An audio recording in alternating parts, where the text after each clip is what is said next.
നമ്മൾ എക്സ്പ്രഷൻസ് പഠിക്കുന്ന അതൊക്കെ റിയലായിട്ടങ്ങ് ചെയ്യുന്നതാണ് ജീവിതത്തിൽ. ഉർവശി അറിയാതെ തന്നെ പല എക്സ്പ്രഷൻസും ഉർവശിയുടെ ജീവിതത്തിലേക്ക് കടന്നു വരുന്നു. അപ്പം ഞാനൊരു ഉദാഹരണം പറയാം. ഞാൻ ആദ്യം ഉർവശി വളരെ റിസർവായിട്ടിരിക്കുന്ന സമയത്ത് എന്ന് വെച്ചാൽ ഈ ഒന്നും അറിയാത്ത, കാരണം ഒരു 7 ജോലിക്കാരുടെ ഇടയിൽ മാത്രം എഴുതുന്ന ഉർവശിയിലിരിക്കുക.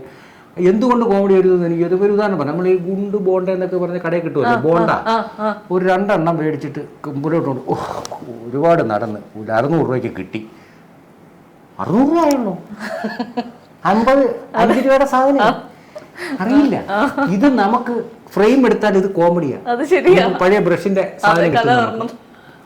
പിന്നെ മാറി ഇപ്പം എല്ലാ കാര്യങ്ങളും അറിയാം. എങ്ങനെ ചേട്ടന്റെ കൂടെ കൂടിയാണോ പച്ചയായി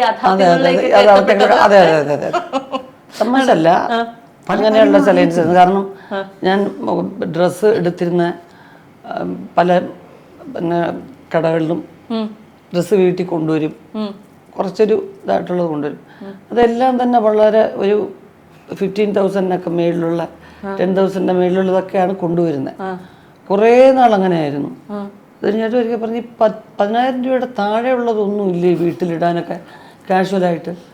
ഇല്ല സാർ, മാഡം പൊതുവെ അങ്ങനെയുള്ള ഇതൊക്കെ ഇല്ല ഇതിനകത്തൊന്നും വേണ്ട. അപ്പം ഞാൻ പറഞ്ഞു, അയ്യോ അവർ ഷോപ്പ് ക്ലോസ് ചെയ്തിട്ട് രാത്രി കൊണ്ടുവന്നിരിക്കുക, അപ്പം അവർക്ക് ഭയങ്കര ബുദ്ധിമുട്ടാവും ഇത്രയും കൊണ്ടുവന്ന് ചോദിച്ചിട്ട്. ഇല്ല നാളെ ഞങ്ങൾ അങ്ങോട്ട് വരാം. അങ്ങോട്ട് ചെന്ന് നോക്കിയിട്ട് അവസാനം 2,000 രൂപയുടെ 1,500 ഒക്കെ കാഷ്വൽ സെലക്ട് ചെയ്തു. മേലിൽ വീട്ടിൽ കൊണ്ടുവരണ്ട, വീട്ടിലിടുന്ന ഡ്രസ്സ് 1,500 ഡ്രസ്സ് ഇട്ടാൽ മതി. ഇതിനകത്ത് ഈ കമ്പനിയുടെ പേര് സുധാകരൻ പകയെന്നൊന്നും എഴുതിയിട്ടില്ല, പ്രിന്റ് ചെയ്തിട്ടില്ല. ഇതിനകത്ത് ഇവര് തന്നെയാണ് എഴുതി പ്രൈസ് ഒക്കെ ഇട്ടേക്കുന്നത് 15,000 മാഡം. ഇവിടെ 15,000 ഉള്ളു. ഇങ്ങനെയൊക്കെ മുത്തൊക്കെ കിടക്കാൻ 15,000 അല്ലേ ഉള്ളു. ഞാൻ വേണ്ട, ഞങ്ങൾ കടയിൽ വരാം. കടയിൽ വന്നപ്പോ ഈ 15,000-ന്റെ സാധനം കാണാനില്ല.